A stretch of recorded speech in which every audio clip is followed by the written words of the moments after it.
Lorsqu'il s'agit du Japon, des coutumes étranges et fascinantes sont toujours au rendez-vous, mais certaines règles scolaires atteignent un tout autre niveau. Saviez-vous par exemple que les sous-vêtements des élèves doivent respecter des codes de couleur stricts ou que changer de coiffure est souvent interdit? Les jupes courtes, les pantalons moulants et même un maquillage léger sont sévèrement restreints, laissant peu de place à l'expression personnelle. Ces règles peuvent sembler étouffantes, surtout dans un pays réputé pour son mélange unique de tradition et de modernité. Alors que nous plongeons dans 14 règles incroyables que les lycéennes japonaises doivent suivre, vous vous surprendrez à dire « Cela ne peut arriver qu'au Japon ». Commençons par l'une des coutumes scolaires les plus uniques et controversées du Japon. Les bilans de santé annuels. À première vue, des examens médicaux gratuits à l'école peuvent sembler une idée pratique et bénéfique. Cependant, certains aspects de cette pratique laissent souvent les élèves, en particulier les filles, mal à l'aise. Lors de ces bilans, les étudiantes peuvent être obligées d'enlever certains vêtements pour les examens, parfois même en attendant leur tour dans les couloirs. Ce manque d'intimité rend le processus inconfortable et stressant. Bien que les enseignants et les infirmières tentent généralement de rassurer les élèves en affirmant qu'il s'agit d'une procédure normale, toutes ne trouvent pas cela réconfortant. L'objectif, selon les responsables scolaires, est de détecter des affections comme la scoliose à un stade précoce, ce qui est sans aucun doute important pour la santé. Pourtant, certains parents s'inquiètent que ces expériences puissent dissuader les élèves de consulter un médecin à l'avenir. Conscientes de ces préoccupations, certaines écoles ont commencé à proposer des alternatives. Désormais, les élèves peuvent choisir de passer leur examen chez leur médecin de famille, une option qui privilégie leur confort, tout en garantissant un suivi médical adéquat. Cette évolution souligne l'équilibre délicat entre tradition, priorité de santé et bien-être des élèves. Restez avec nous alors que nous dévoilons 13 autres règles surprenantes qui vous laisseront sans voix. Cette prochaine règle va vous laisser perplexe et vous faire vous interroger sur les limites des règlements scolaires. Imaginez qu'on vous dise que même vos sous-vêtements doivent respecter des normes précises. Et au Japon, pour de nombreuses lycéennes, cette norme est la couleur blanche. Cette règle est souvent justifiée par le fait qu'elle empêche les sous-vêtements de se voir à travers l'uniforme. Mais elle va bien plus loin. De nombreuses écoles imposent explicitement que seuls des sous-vêtements blancs soient autorisés, sans aucune exception. De manière étonnante, ce n'est pas une tradition désuète. Une enquête récente menée par le Conseil de l'éducation de la préfecture de Nagasaki a révélé que près de 58% des écoles appliquent encore cette règle aujourd'hui. Encore plus surprenant et préoccupant sont les moyens utilisés par certaines écoles pour s'assurer du respect de cette règle. Des témoignages indiquent que des enseignants ont, à certaines occasions, procédé à des vérifications pour confirmer la conformité des élèves. Sans surprise, cela a suscité de vives inquiétudes chez les parents, les élèves et les défenseurs des droits humains. Les critiques affirment que ces pratiques intrusives provoquent une gêne et un malaise inutiles chez les élèves, déclenchant des débats enflammés sur le respect de la vie privée et la pertinence de ces politiques. Face à cette polémique, les appels à la réforme se multiplient. De nombreuses voix s'élèvent pour réclamer une révision de ces règles archaïques, notamment en raison de leur impact émotionnel et psychologique sur les élèves. Seriez-vous capable de vous concentrer sur vos études, tout en vous inquiétant de savoir si vos sous-vêtements respectent les normes de votre école? Partagez votre avis dans les commentaires et restez avec nous pour découvrir d'autres règles incroyables. Dans de nombreuses cultures, les sujets liés à la santé et au développement personnel sont considérés comme privés, en particulier pour les jeunes filles. Cependant, dans certaines écoles japonaises, les élèves doivent partager des détails sur leur cycle menstruel, parfois même devant leurs camarades de classe. Cette pratique vise à empêcher les étudiantes d'utiliser leurs règles comme excuse pour ne pas assister aux cours d'éducation physique ou de natation. Pour rendre la situation encore plus inconfortable, certaines écoles recommandent même l'utilisation de produits spécifiques afin de garantir la participation aux cours de natation, quel que soit le moment du cycle menstruel. Bien que ces règles soient présentées comme un moyen d'assurer l'équité et une présence régulière, Elles ont suscité des critiques pour leur caractère intrusif et leur manque de respect envers la vie privée des étudiantes. Pour les jeunes filles qui commencent tout juste à traverser la puberté, devoir divulguer de telles informations personnelles en public peut être à la fois embarrassant et émotionnellement pénible. La pression pour se conformer à ces règles laisse souvent les étudiantes mal à l'aise. Et de plus en plus de parents expriment leurs inquiétudes. Les associations de défense des droits des étudiants interviennent également, réclamant des pratiques scolaires plus respectueuses de la vie privée et du bien-être émotionnel des élèves. Bien que la sensibilisation à ces problèmes progresse, il s'agit toujours d'un véritable défi pour de nombreuses jeunes filles au Japon. Ces politiques, bien qu'ancrées dans la tradition et la praticité, se heurtent souvent aux notions modernes de respect des limites personnelles et de santé mentale. Et ce n'est que la partie visible de l'iceberg. Saviez-vous que les lycéennes japonaises n'ont même pas le droit de boucler ou de teindre leurs cheveux et qu'elles doivent en apporter la preuve? Curieux de savoir pourquoi? Avant d'explorer cette prochaine règle, prenez un instant pour activer la cloche de notification et vous abonner à la chaîne. C'est un petit geste qui nous aide à vous proposer encore plus de contenu de qualité. Continuons notre exploration. Imaginez qu'on vous dise que vos cheveux naturellement ondulés ou d'une couleur autre que le noir ne sont pas acceptables, à moins que vous ne puissiez prouver qu'ils n'ont pas été traités chimiquement. C'est la réalité pour de nombreux lycéens japonais. Selon la chaîne de télévision NHK, près de la moitié des lycées de Tokyo exigent que les élèves dont la couleur ou la texture des cheveux sort de la norme soumettent un certificat signé par leurs parents, confirmant que leurs cheveux sont naturels. Parmi les 177 lycées gérés par le gouvernement métropolitain de Tokyo, 79 appliqueraient cette pratique. Bien que le Conseil de l'éducation de Tokyo affirme que ces certificats ne sont pas obligatoires, NHK a découvert que seulement 5 des 79 lycées précisent explicitement que les élèves ne sont pas tenus de les fournir. La plupart des Japonais ont naturellement les cheveux noirs, mais il existe des exceptions. Un cas notable concerne une lycéenne d'Osaka, qui a intenté un procès contre son ancien établissement en 2017, après avoir été forcée de teindre ses cheveux châtains en noir. Malgré son insistance sur le fait que sa couleur de cheveux était naturelle, l'école a affirmé que des enseignants avaient inspecté ses racines et trouvé des traces supposées de coloration. Cette pression constante a poussé l'étudiante à quitter l'école, se sentant incapable de respecter ces normes strictes en matière d'apparence. Elle a ensuite déposé une plainte, réclamant $20 000 de dédommagement pour souffrance émotionnelle, mettant ainsi en lumière ces règles rigides et parfois intrusives auxquelles les élèves sont confrontés. Restez connectés pour découvrir d'autres règles incroyables qui vous feront dire « seulement au Japon ».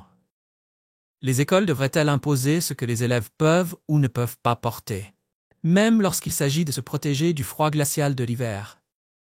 Au Japon, la réponse est un oui catégorique. Les règlements concernant les uniformes scolaires, en particulier pour les élèves féminines, sont notoirement stricts et laissent très peu de place aux ajustements, même face aux conditions climatiques difficiles. Imaginez la scène.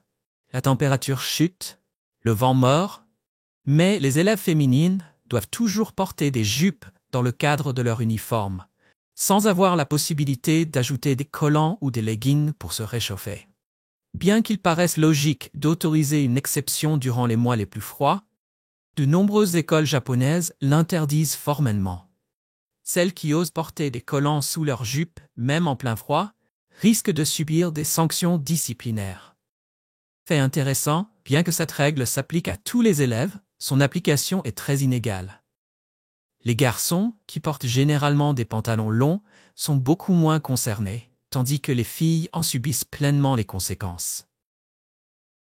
La justification des écoles, elles affirment que porter des collants pourrait rendre les élèves féminines trop à l'aise, ce qui risquerait de nuire à leur concentration en classe. Un autre argument avancé est que certaines élèves pourraient choisir des collants colorés ou à motifs, ce qui nuirait à l'uniformité de la tenue scolaire. Pourtant, des parents ont proposé une solution simple. Intégrer des collants unis et approuvés par l'école à l'uniforme officiel. Mais cette suggestion s'est heurtée à de nombreuses résistances au sein des établissements. Cependant, les mentalités évoluent peu à peu. Quelques écoles progressistes commencent à reconnaître que cette règle est dépassée. Dans certains cas, les élèves féminines peuvent désormais choisir entre une jupe ou un pantalon en hiver, une solution simple et efficace. Malheureusement, ces établissements restent minoritaires. Pour la plupart des écolières japonaises, la règle demeure la même. Affronter le froid en jupe sans couche supplémentaire pour se protéger. Et vous, qu'en pensez-vous? Les écoles devraient-elles maintenir ces règlements stricts sur les uniformes ou est-il temps de changer les choses? Si un simple collant peut aider les élèves à rester en bonne santé et concentrés, pourquoi tant d'écoles s'y opposent-elles encore? Partagez votre avis dans les commentaires et restez connectés pour découvrir d'autres règles étonnantes. Saviez-vous que le maquillage est strictement interdit dans les écoles japonaises? Cette règle est appliquée avec une telle rigueur que certaines salles de classe disposent même de démaquillants. Si un élève arrive avec du rouge à lèvres, du blush, du vernis à ongles ou tout autre produit cosmétique, il doit immédiatement en enlever. Même les baumes à lèvres teintés ou les lotions colorées sont proscrits. Seules les options incolores pour le soin de la peau sont autorisées. Les bijoux sont également interdits.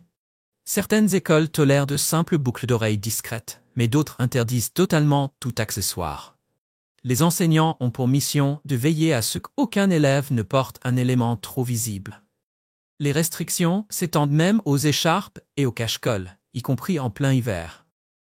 Si un élève a mal à la gorge, il peut enrouler une serviette autour de son cou, mais tout élément considéré comme trop esthétique est prohibé. Ces règles strictes ont pour but de garder les élèves concentrés sur leurs études plutôt que sur leur apparence. Pour certains, cela peut sembler excessif, surtout en comparaison avec l'approche plus souple des écoles occidentales. Pourtant, les écolières japonaises trouvent souvent des moyens subtils de contourner ces restrictions pour embellir leur apparence. Mais si elles se font prendre, elles doivent tout enlever, parfois même devant leurs camarades de classe. Ces règlements illustrent l'importance de la discipline et de l'uniformité dans le système éducatif japonais, des valeurs profondément ancrées dans la culture du pays. Restez connectés pour d'autres découvertes surprenantes sur la vie scolaire au Japon. Les règles scolaires au Japon sont réputées pour leur rigueur, mais certaines peuvent vraiment vous laisser sans voix. Par exemple, dans de nombreux établissements, les élèves filles font face à des restrictions sévères sur leur habitude de soins personnels, comme le fait d'épiler ou de modeler leurs sourcils. Alors que la société japonaise valorise généralement une apparence soignée, les écoles adoptent une approche différente, privilégiant l'uniformité et la discipline plutôt que l'expression individuelle. Un cas particulièrement choquant concerne une élève qui avait simplement taillé ses sourcils tout en respectant toutes les autres règles scolaires, notamment l'interdiction du maquillage et l'obligation de conserver la coiffure réglementaire. Son infraction lui a valu 3 jours d'isolement ainsi qu'une rédaction obligatoire pour expliquer son geste. Cette politique, qui vise à maintenir les élèves concentrés sur leurs études, suscite de plus en plus de débats sur l'équilibre entre les règles de présentation et les attentes modernes. Restez connectés pour découvrir d'autres règles scolaires surprenantes. Dans de nombreuses cultures, les années scolaires sont une période où les amitiés se forment et où naissent les premiers émois amoureux. Mais au Japon, des règles strictes rendent cela presque impossible, surtout en matière de relations amoureuses. Dans certains établissements, les relations amoureuses sont tout simplement interdites, même en dehors de l'école. Les élèves et leurs parents en sont conscients. Et enfreindre cette règle peut entraîner de lourdes conséquences. L'objectif principal de ces règlements est de garder les élèves concentrés sur leurs études. Mais les sentiments des adolescents ne peuvent pas être simplement mis de côté, et beaucoup trouvent des moyens ingénieux pour contourner ces interdits. L'une des solutions les plus populaires est le Gokon, une activité sociale de groupe où des amis se réunissent dans un cadre décontracté. Cela permet aux élèves de socialiser et de créer des liens sans enfreindre directement les règles qui interdisent les rendez-vous en tête-à-tête. Bien sûr, tout le monde ne respecte pas ces règlements. Certains élèves choisissent d'entretenir des relations secrètes et organisent des rencontres privées lorsqu'ils pensent être à l'abri des regards. Cependant, les conséquences en cas de découverte peuvent être sévères. Un cas marquant à Tokyo a impliqué 2 élèves surpris en rendez-vous privé. L'école leur a posé un ultimatum: se retirer de l'établissement ou subir d'autres sanctions. La jeune fille a choisi de quitter l'école et a ensuite porté plainte, affirmant qu'elle n'avait pas bénéficié d'un soutien éducatif adéquat. Le tribunal lui a donné raison et lui a accordé une compensation financière, tout en confirmant en même temps le droit de l'école à imposer sa politique d'interdiction des relations amoureuses.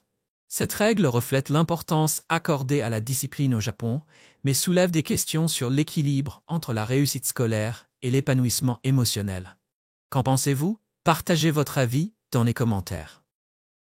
Lorsqu'on pense aux écolières japonaises, la première image qui nous vient souvent à l'esprit est celle de leurs uniformes emblématiques, en particulier ces jupes courtes. Pourtant, ce que beaucoup ignorent, c'est que les écoles japonaises imposent des règles strictes sur la longueur des jupes. En général, celles-ci doivent descendre en dessous du genou. Mais de nombreux élèves trouvent des moyens créatifs d'exprimer leur individualité, surtout puisqu'elles n'ont pas le droit de porter de maquillage ou d'accessoires voyants. Leur solution? Replier ou raccourcir leur jupe. Cet acte subtil de rébellion leur permet non seulement d'affirmer leur style personnel, mais aussi de se sentir plus adultes et, soyons honnêtes, d'attirer l'attention de leurs camarades de classe. Fait intéressant, les jupes courtes sont devenues une sorte de symbole de statut dans les écoles japonaises. Comme toutes les adolescentes du monde, elles veulent se démarquer. Mais il faut trouver un juste équilibre. Si la jupe est trop courte, elle risque des sanctions de la part de l'administration, mais si elle est trop longue, elles peuvent être moquées par leurs pairs. Encore plus surprenant, beaucoup d'élèves continuent à porter ces jupes raccourcies, même pendant les froids hivers japonais. Cette tendance est en partie influencée par la culture populaire du manga et de l'anime au Japon, où les personnages aux jupes courtes sont souvent perçus comme plus populaires ou occupant une position sociale plus élevée. Dans la réalité, cela reflète les pressions et dynamiques sociales auxquelles les élèves sont confrontés alors qu'ils essayent de gravir les échelons complexes de la hiérarchie scolaire. Au Japon, les écolières doivent respecter certaines règles inattendues. L'une des plus surprenantes étant l'interdiction de montrer leur nuque. Certaines écoles estiment que cette partie du corps pourrait distraire les élèves masculins. C'est pourquoi les étudiantes ayant les cheveux plus longs que les épaules doivent généralement les attacher en tresse ou en queue de cheval basse. Les queues de cheval hautes ou sur le côté sont généralement interdites, car elles révèlent la nuque. De plus, ces règles s'appliquent aussi aux accessoires pour cheveux.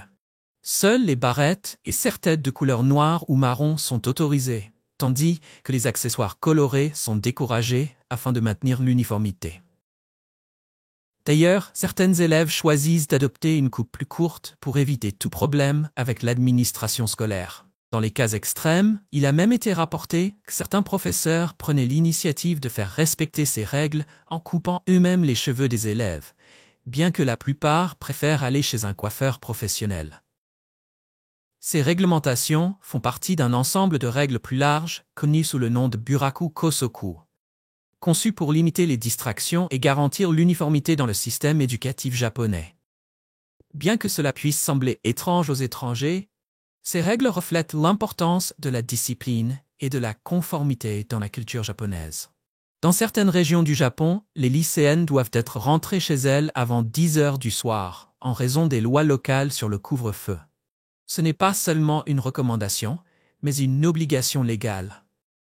Les autorités locales collaborent avec des entreprises comme les cinémas, les salles d'arcade et les restaurants pour s'assurer que cette règle est respectée. Après 10 heures du soir, ces lieux sont interdits aux lycéennes et le personnel peut même demander une pièce d'identité pour vérifier leur âge. Ce couvre-feu fait partie d'un effort plus large visant à protéger les jeunes et à garantir leur sécurité et leur bien-être. L'objectif est de les éloigner des situations potentiellement dangereuses qui peuvent survenir tard dans la nuit. L'attention particulière que porte le Japon à la protection de la jeunesse se reflète dans ces règlements, conçus pour minimiser les risques et permettre aux jeunes de grandir sans être exposés à des dangers inutiles après la tombée de la nuit. En 2023, l'Agence nationale de la police japonaise a signalé plus de 500 cas impliquant des élèves d'âge scolaire. Des règles comme celle-ci contribuent à créer un environnement plus sûr, permettant aux étudiants de s'épanouir sans distraction ni risque inutile. L'une des règles scolaires les plus surprenantes au Japon concerne la longueur de la frange des filles. Bien que les élèves aient le droit d'en porter une règle stricte impose qu'elle ne dépasse pas les sourcils. Cette restriction vise à éviter que leur vision ne soit obstruée, ce qui peut sembler logique. Cependant, son application peut être étonnamment rigoureuse. Dans certains cas, le personnel scolaire est même allé jusqu'à couper la frange des élèves si elle était jugée trop longue. Ces règles d'apparence concernent principalement les filles, mais les garçons sont également soumis à des directives capillaires précises. Si leur coupe de cheveux ne correspond pas aux normes de l'établissement, ils peuvent se voir imposer des ajustements immédiats. Ces réglementations strictes reflètent l'importance que le Japon accorde à la discipline et à l'uniformité dans son système éducatif. Pourtant, elles suscitent des débats sur l'expression personnelle et l'autonomie des élèves. Une enquête menée en 2022 a révélé que près de 80% des lycées japonais appliquent des règles liées à l'apparence, bien que de plus en plus d'élèves et de parents réclament davantage de souplesse. Si le Japon est souvent reconnu pour ses normes rigides, il n'est pas le seul pays à imposer ce type de règles. La Corée du Sud et Singapour ont également des codes vestimentaires scolaires fondés sur des valeurs culturelles communes de discipline. Toutefois, les méthodes appliquées au Japon, y compris la coupe occasionnelle des cheveux des élèves, sont particulièrement strictes. Imaginez que vous êtes un élève dans une école japonaise et que c'est l'heure du cours de natation. Vous êtes enthousiaste, mais il y a un problème. Si vous êtes une fille qui se sent peut-être un peu mal à l'aise avec son corps, la pression pour se conformer aux règles strictes du maillot de bain peut être écrasante. Alors que de nombreux élèves préféreraient avoir le choix d'un maillot une pièce ou même d'un lycra pour plus de couverture, les règles ne permettent pas toujours cette flexibilité. Dans la plupart des écoles, en particulier celles qui appliquent un code vestimentaire rigide, le maillot standard est soit un 2 pièces basique, soit un 1 pièce. Si vous souhaitez porter quelque chose de plus confortable ou plus couvrant, ce n'est pas aussi simple que de demander au professeur. À la place, vous devez obtenir l'approbation du directeur. Une démarche qui implique que vos parents assistent à une réunion en personne et soumettent une demande écrite et signée. Bien que certains directeurs puissent accorder cette autorisation, la procédure prend du temps et demande des efforts considérables.